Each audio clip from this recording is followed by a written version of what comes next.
Aujourd'hui, on va parler de quelque chose de sérieux.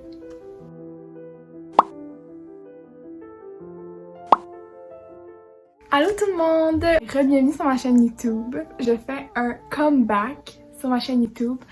Tout d'abord, avant de commencer, j'aimerais souligner le fait que je suis vraiment pas en train de mettre qui que ce soit à l'encontre de moi. J'aimerais ça juste aujourd'hui partager mon expérience sur ma chaîne YouTube par rapport à un sujet qui me tient énormément à cœur et un sujet aussi que j'ai un peu gardé secret, une expérience que j'ai gardée plutôt personnelle en moi. J'aimerais aujourd'hui la partager avec vous parce que vous l'avez sûrement deviné, mais on est au mois de février. Et le mois de février, c'est un mois qui est super important dans l'histoire. Le mois de février correspond au Black History Month en anglais, le mois qui sert à commémorer l'histoire des Noirs. Je veux en fait prendre l'occasion de parler de ce sujet vu que c'est le moment idéal. C'est un sujet qui est très sensible. C'est pour ça que je vais vraiment faire attention d'être très respectueuse et vraiment de n'offusquer personne à travers tout ça parce que c'est vraiment pas mon objectif. Je suis là juste pour partager mon expérience en médecine vétérinaire. Fait que pour commencer, en entrant en médecine vétérinaire, ça a été pour moi un choc culturel parce que moi, dans le fond, j'ai grandi dans des écoles très multiculturelles à Montréal. En fait, j'ai commencé à la garderie, une garderie qui est située juste à côté de l'hôpital St. Mary's. Ensuite, je suis allée à une école primaire sur Côte-des-Neiges qui s'appelle l'école Notre-Dame-des-Neiges, connue sous le nom de NDDN. Puis c'est là que j'ai fait plusieurs de mes amis qui sont encore mes amis aujourd'hui. L'école est très multiethnique, puis mes amis viennent vraiment de plusieurs endroits à travers le monde. Ça, c'est une deuxième raison pour laquelle moi, j'ai toujours été habituée là, à vivre dans des environnements très multiculturels. Par la suite, je suis allée à une école secondaire, l'école secondaire Mont-Royal. C'est une école secondaire qui offrait le programme PEI international. J'étais avec des étudiants qui étaient très perfectionnistes, puis qui sont aujourd'hui dans des programmes comme médecine dentaire, et j'en saute. Puis c'est ça, fait que c'est une école qui est également très multi-ethnique, multiculturelle. Ensuite, je suis allée à Vanier. C'est un cégep anglophone, fait que c'est ça, j'ai fait le switch de l'école secondaire francophone à anglophone. Ma garderie était anglophone d'ailleurs, fait que ça a été beaucoup de transition, mais ça a fait en sorte qu'aujourd'hui, je suis une personne qui est super bilingue. Mon parcours au cégep Vanier m'a vraiment marqué. Ça a vraiment solidifié ma langue maternelle qui est l'anglais. J'ai beaucoup aimé mon expérience à Vanier. Comme je l'ai dit encore une fois, c'était une école qui était multi-ethnique. Puis là, moi, ça a été vraiment un chemin assez droit. Je suis allée tout de suite à l'université, qui est l'Université de Montréal. L'Université de Montréal se dit comme étant une école très multi-ethnique et ça, je le confirme dans le sens que à Montréal, il y a vraiment des gens qui viennent partout à travers le monde. Donc à l'Université de Montréal qui est située à Montréal. Mais à la faculté de médecine vétérinaire, c'est un petit peu différent, même vraiment différent. Quand je suis arrivée en médecine vétérinaire, la première journée, là, je me souviens, je vais vous la décrire de A à Z.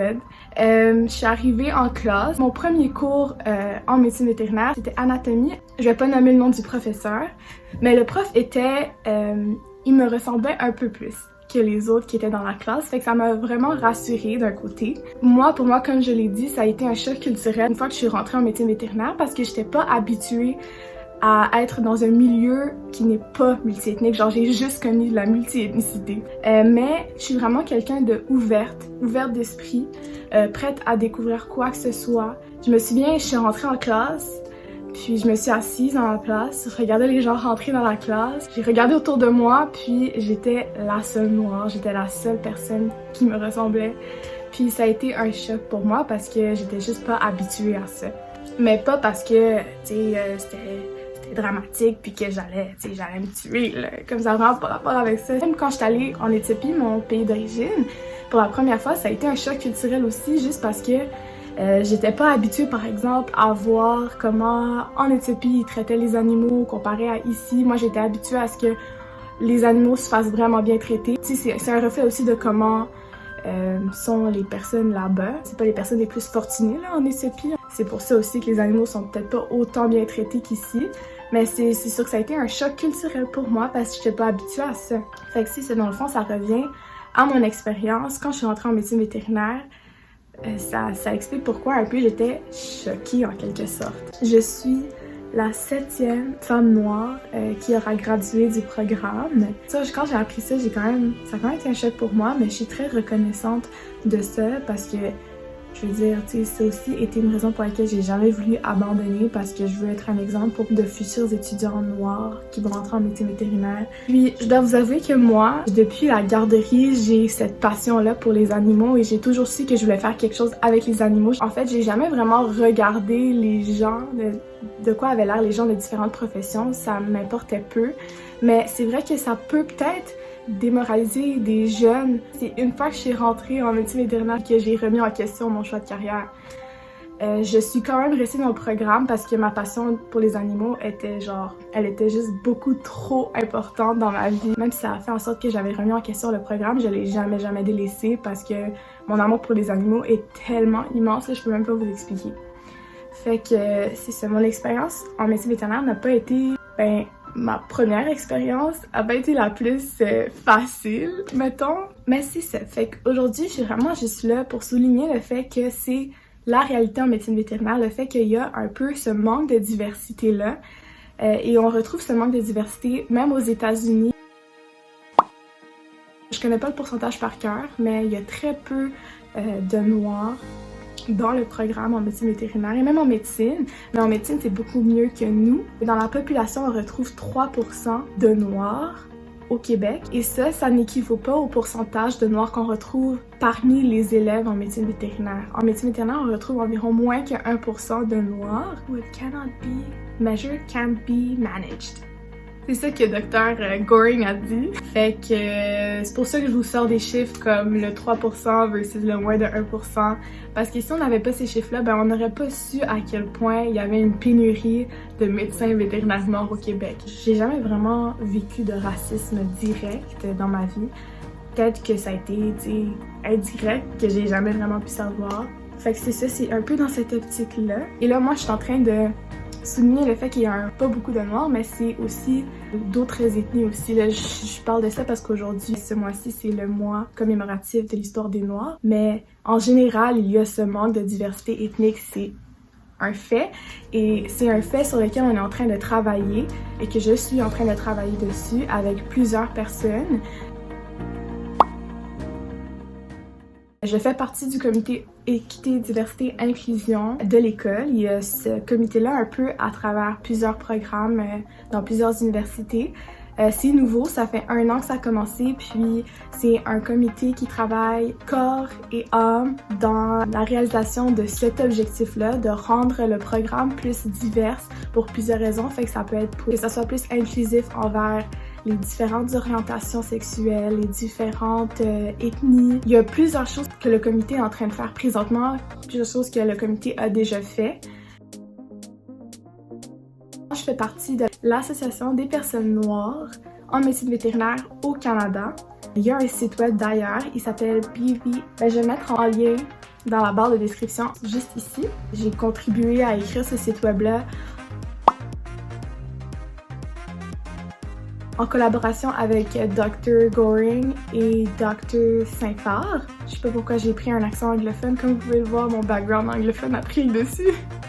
Mais c'est en compagnie de Dr. Saint-Phar et Dr. Goring qu'on a conçu le site web de l'Association de personnes noires en médecine vétérinaire au Canada. Dr. Saint-Phar, c'est une vétérinaire copropriétaire d'une clinique à Laval qui s'appelle la clinique Samson. J'ai d'ailleurs visité sa clinique, elle est super belle. Elle a gradué de la promo 2000. Dr. Goring, lui, présentement, c'est plus un businessman, mais il est à Toronto. Il a gradué de l'école de la FMV, fait la faculté de médecine vétérinaire, et on s'est conté des petites histoires là, et c'est vraiment une personne très intéressante à découvrir, à connaître. Fait que lui, il travaille corps et âme dans la réalisation de le but primaire là, de l'association qu'il a initiée. J'ai aussi travaillé en collaboration avec eux pour trouver un nom pour l'association. Le nom a vraiment changé là avant qu'on décide du nom final. On l'a rendu beaucoup plus inclusif envers les techniciens ainsi que les autres employés de n'importe quel établissement vétérinaire, fait que ça soit un hôpital, une clinique. Fait que c'est pour ça qu'on a dit personne noire au lieu de médecin vétérinaire noir. Celle qui s'occupe du membre du comité EDI a beaucoup apprécié ça. J'ai également collaboré avec la vice-présidente de la MVQ pour voir en quoi l'Association des médecins vétérinaires du Québec pourrait nous aider à avoir plus de visibilité parce que dans le fond, pour pouvoir contribuer à changer les choses, il faut un peu sensibiliser les gens. Le fait qu'on retrouve pas beaucoup de noirs dans le programme en ce moment, c'est un problème multifactoriel. On connaît un des facteurs qui expliquerait pourquoi il n'y a pas beaucoup de médecins vétérinaires noirs au Québec actuellement. Je dirais que c'est probablement à cause d'une question de culture. Dans notre culture à nous, là, je dois vous avouer que les chiens, ça reste dehors. Dehors! Ça a pris des années avant que je puisse convaincre ma mère d'adopter un chien. Fait que tu vois, c'est déjà un problème en tant que tel, le fait que les immigrants, si je peux dire de cette façon-là, si vous me le permettez. C'est ça. Fait que dans le fond, un des facteurs de ce problème multifactoriel-là, c'est le fait que notre culture en tant que telle est pas prédisposée à voir les animaux comme étant des êtres sentients, genre. Mettons, quand j'étais petite, là, que je disais que je voulais devenir médecin vétérinaire, ben on disait non, mais Clé, tu vas devenir médecin, hein? Malgré toutes ces petites voix-là à côté de moi qui me disaient ben non, toi t'es faite pour aller en médecine. J'ai suivi mon rêve. Ça a toujours été aussi un peu un de mes objectifs, vraiment pas le but primaire de ma chaîne YouTube, de montrer aux jeunes peut-être qui me suivent que c'est possible d'être un vétérinaire et d'être noir, même si on le voit pas très souvent. Les enfants, quand tu leur demandes qu'est-ce qu'ils voulaient faire dans le futur, ben les enfants ils ont des rêves, puis c'est important de solidifier ce rêve-là dès le primaire, parce que s'il est déjà bien solide, même si moi j'ai été chanceuse, comme vous avez pu le voir, mon rêve a toujours été très solide, mais il y a peut-être des jeunes que je sais pas, ils sont plus sensibles aux voix à côté d'eux qui les incitent à ne pas réaliser leur rêve. Genre s'il y a des gens qui les démotivent à la réalisation de leur rêve, ben si le rêve était pas solide dès le départ, ça pourrait expliquer pourquoi ben ils ont peut-être délaissé leur rêve. Ben on a peut-être également une table ronde qu'on va peut-être faire avec plusieurs personnes. La raison pour laquelle ça a été un peu dur pour moi d'absorber tout ça, c'est parce que ça a aussi été un peu tabou à travers les années pendant que j'ai été étudiante en médecine vétérinaire.